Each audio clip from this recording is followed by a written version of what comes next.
Welcome back to another fantastic build here on Rusted Up Garage. Yeah, you heard me right. We got a new build here. Well, newish, okay? The truck's been on the channel once before. If you go back a bit, okay, there was a 1957 Chevy Truck that we put dinner plates on, and we did power booster on. So if you want to go back and watch what the truck looked like before this, it's here or there, if Zach remembers to put it there, okay? But anyways, we're back, and the owner has decided that we need to do some more work to this thing. Now, he's been doing some work to it. As you see, it is basically how we got it back, okay? With the hood missing, the doors missing, the bed missing, the grill missing, the bumper missing, and it was white, now it's gray, okay? Because he's gonna paint it, okay? But here's the problem here. So I'm gonna show you what the problem is, and then I'm gonna tell you how it spiraled out of control, okay? So come over here, Zach. So the owner bought some new tires and rims for it. See? They actually look pretty cool, okay? Well, after he bought the tires and rims, he decided he didn't like how it looked, all up in the air. So he's like, can we bag it? I'm like, sure we can bag it, but it's gonna be a project. So it started out as like a mile trying to figure out how to bag it with what we got, to he went all out. And let me show you what he bought. Okay, basically Scott's hot rods blew up in here, okay? He bought everything. He bought all the mounts. He bought the engine mounts.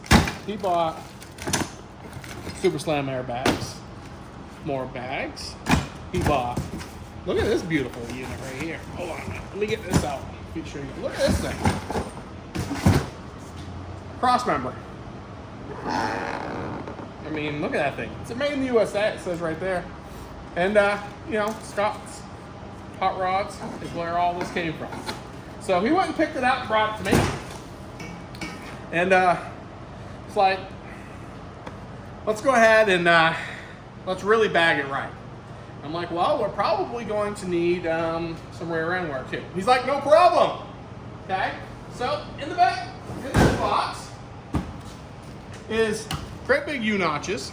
And then he's like, oh, let's go ahead and put a rack and pinion in it. Power rack and pinion. So we put that in. I'm like, okay, well, now what's the plan? He's like, well, we're gonna put a rear end in it too. So let's go over to my other section of the shop.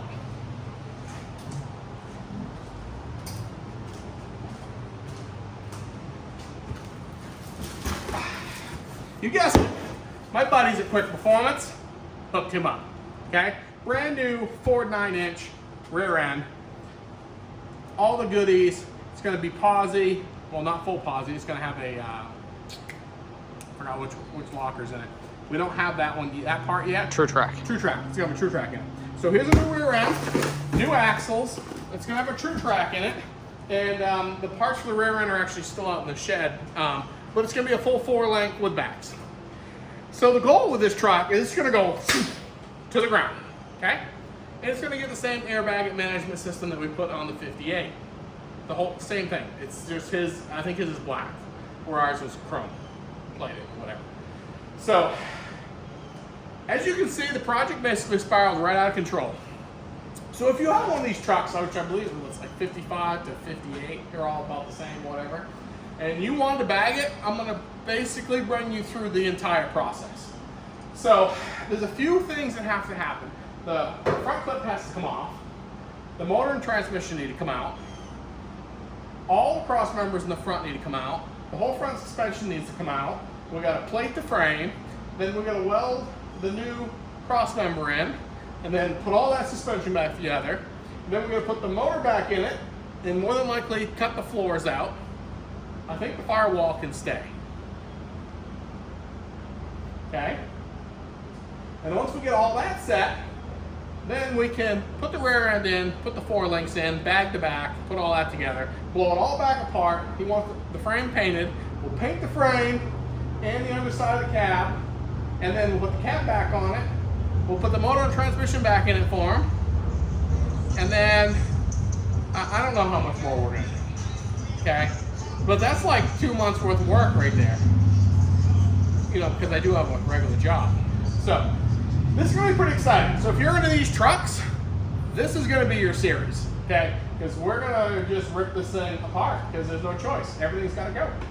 It's all in the way. So, I guess the next thing is we just have to lift the nose off from it, get the bolts off, and lift the nose off, and then we can work on trying to get all the wiring. The other thing too is this thing is basically a pull out and drop in, so it's running the factory computer and all that stuff. So there's no like connectors, and everything's like, it's gonna be a pain, basically, with the electrical. I wish we could just cut it all out and put a Holly in it and be done with it, but you know, we got our limitations. We got to reuse some of this stuff. But it's going to be a pretty exciting project. Like I said, we're going to save the cab and the frame rails. Yeah, that's what we're going to save. But hey, we did just put dinner plates and all that stuff on this thing and all that. I mean, like, you're looking for parts. I'm sure he'll sell them because they have like 50 miles on them, probably. Maybe. I know how this goes. I have these projects too, but they spiral out of control. Don't we, Zach? Mm-hmm. It just happens. All because you bought wheels, you know? I mean, that's what happens. You buy wheels, next thing you know, you're dropping the whole truck out. It happens. But I'm pretty excited for these parts because, again, it is supposedly everything just welds in, bolts in, everything's there. So I guess we'll have a good testament on how the Scott's Hot Rod stuff is as far as the whole front assembly. So I'm excited for that because all the ones I've done, I've had to build myself. So this is a welding. So yay for me. I'm gonna quit blabbling. We're gonna put you on the stand. We're gonna lift the front clip off from it, and then I guess at that point we gotta unhook a bunch of wiring, which I probably won't. You know, there's no point in that. But we'll at least keep you along for taking the front clip off and kind of showing you what's here and what we're gonna chop out, and then we'll get going on it. Turn the fan back on, Zach. Should get warm in here.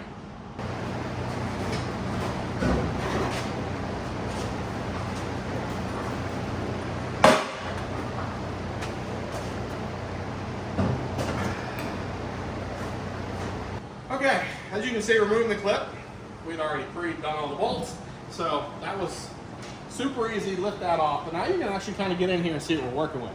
So the original steering is here. All that steering column is going to have to come out. I think the exhaust manifolds are going to have to change too because of the design of where everything's going down through. This is what I mean by the harness. It's all just kind of run through, so I don't really know how I'm going to deal with this yet. But at least I can get to it now, so I'll figure it out. And then you can see real good, you know, what we did in the front. You got the, you know, all the work we did like a few months ago. It's all right there. So, yeah, this is gonna be a whole lot easier now to work on. You got plenty of room to get up in here and work. But yeah, we got to prep this motor to come out of here because I need these frame rails. And then we got to cut off on this side. You kind of see that. You bring them over here. This is the aftermarket kit. So they bolt in, and then the motor just sits in here. I don't know why it sits downhill so bad. I guess that's what this kit does.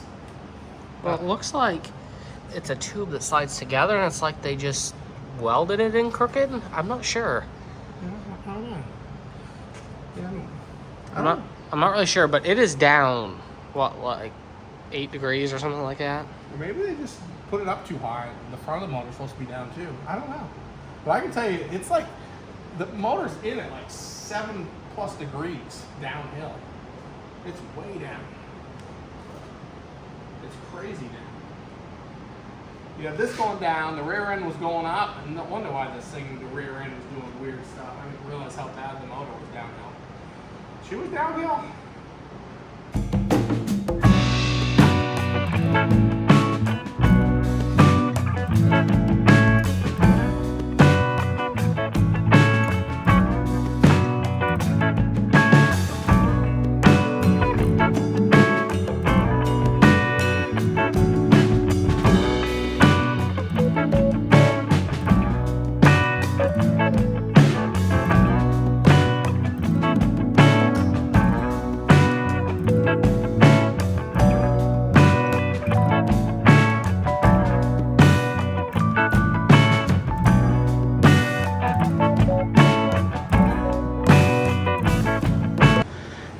Zach, there is the motor transmission.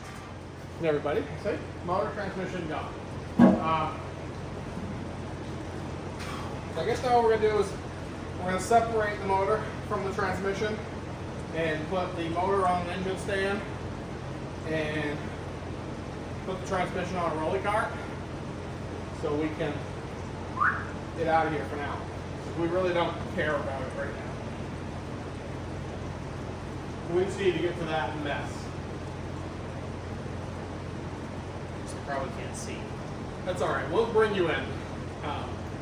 We're gonna get this separated on the engine stand, and then I guess we'll show you what we're working with.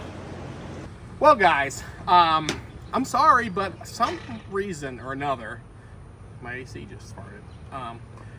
But for some reason or another, we're missing the footage of lifting the cab off the frame with Forky. I could have swore we recorded that, but it's not here, and it's been several weeks because this was all, it's just how it works, okay? But anyways, the cab is lifted off. You didn't really miss anything. The bolts were undone. You know, we put a strap through it. We lifted her up off the cab, okay? That's not what's important here right now. What's important is what we found, okay? Because this just totally changed this entire build, okay? So I'm gonna have Zach come over here with me, and I'll show you what we found. It's pretty epic. Well, it's a frame, okay? And if you just glance at it, it looks fine. I can tell, basically. But what I noticed as soon as we pulled it, I'm like, frame don't look right to me. And after we did all the measurements earlier to know where everything's supposed to be, it's starting to make sense now. If you actually look underneath the cab, this thing's bent. I'm not saying bent a little, I'm saying bent a lot. So, cab bolts here to here, okay? Right here in the center. Yeah, you can there. actually see the. I think they can see it like this. Yeah, you might be able to see it. It's kicked way over, and this side is equally as bad. But there's kinks in the frame here that I thought was just. And where was it? Like right. That's up front. I haven't gotten there yet. Oh. I thought there was another one right there. God, I'm making you edit this. So, it's bent here. It don't seem as bad as it's kinked here, okay? And then, if you come up front here, it's actually kinked in here, and it's kinked here, too. So, I don't know if you can look down this frame rail, you can kind of see it too. See it? Oh yeah, you can really see this one. Yeah, it's really bad. So, we put a string on it, and the string really showed it being really bad. So now this leaves us with a couple options. Okay, option one is we bend the frame back, which really ain't a good solution for this, although it could be done. We could, because we're going to be cutting cross members out anyway, we could snap it back and get it straight. Maybe even bring it to a frame guy and have him pull it a little bit. It ain't going to take much. But the other thing too is this frame is from 1957. It's a 3100. The thing was a farm truck more than likely at one time.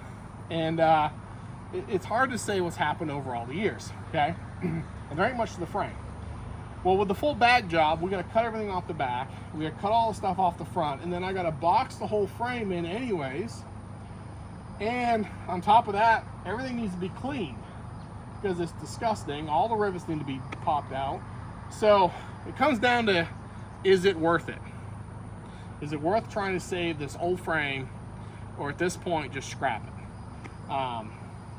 Honestly, he probably would have done better where he's got everything from Scott's. If we would have known this ahead of time, would have been just to order it done from Scott's, but that's already passed. Okay, so now the next option is we just got to build the frame. So it's not really that difficult on something like this. I mean,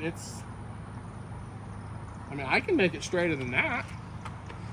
Now, I don't have a table or anything like that, but I do have 4 spots on the shop floor that are pretty level, and I've built 2 frames on there now, the 58 frame and the wagon, which actually is underneath that tarp right there.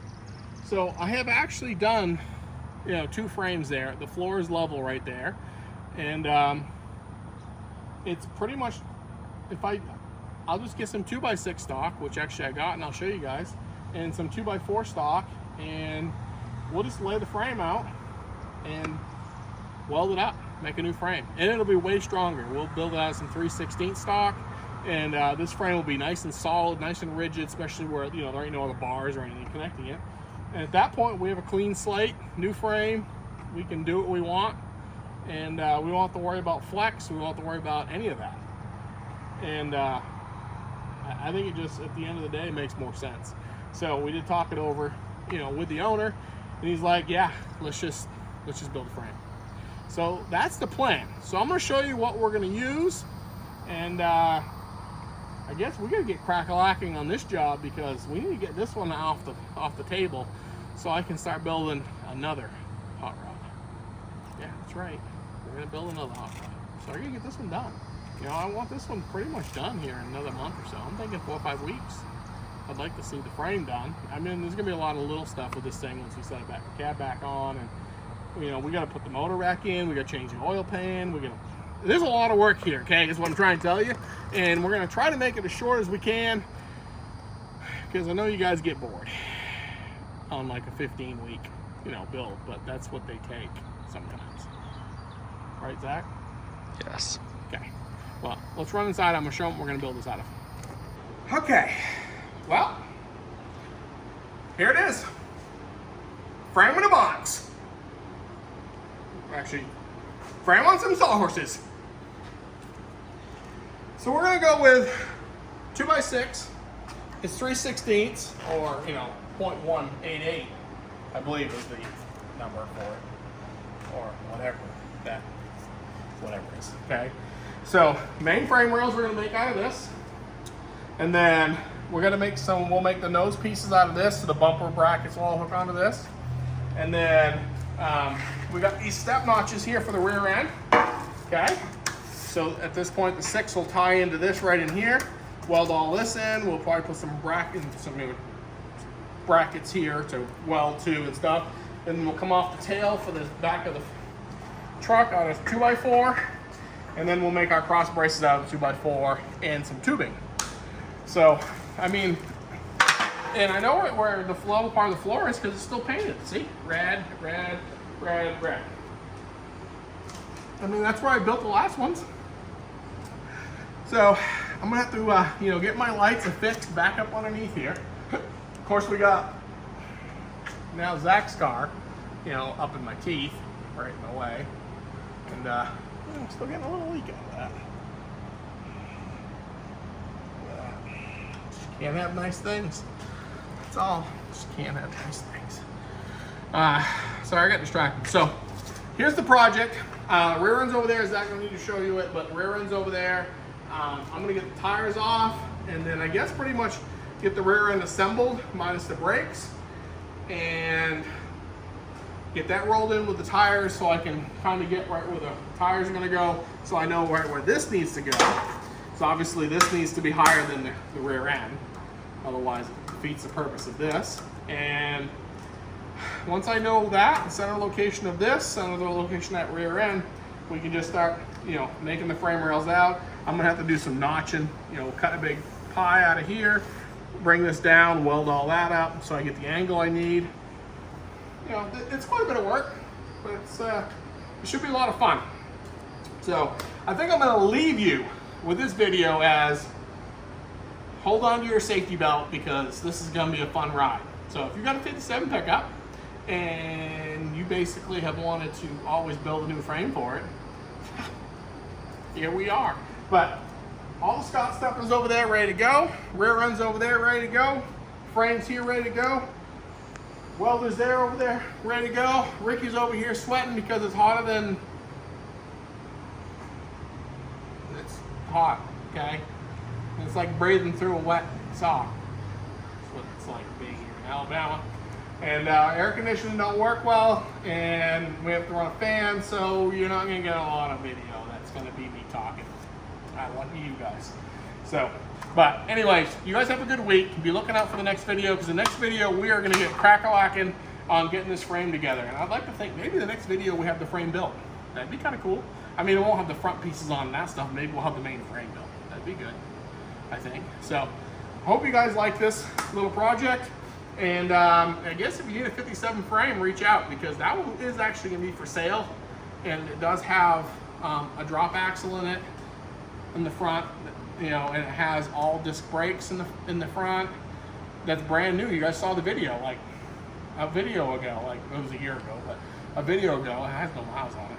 It'll be up here. But yeah, the video when we put brakes on it, all that stuff's for sale. So if it's something somebody needs or wants to convert their truck over with drop axles and disc brakes, It's got drop springs too, I think. drop springs too, maybe, I don't know. But I know the guy's gonna sell the whole thing, so you just buy it, package deal, bent frame and all. Okay, what a deal. So have a great week. Make sure to subscribe, like, hit the dinger bell, follow along. This build's gonna be wild. Peace out, guys.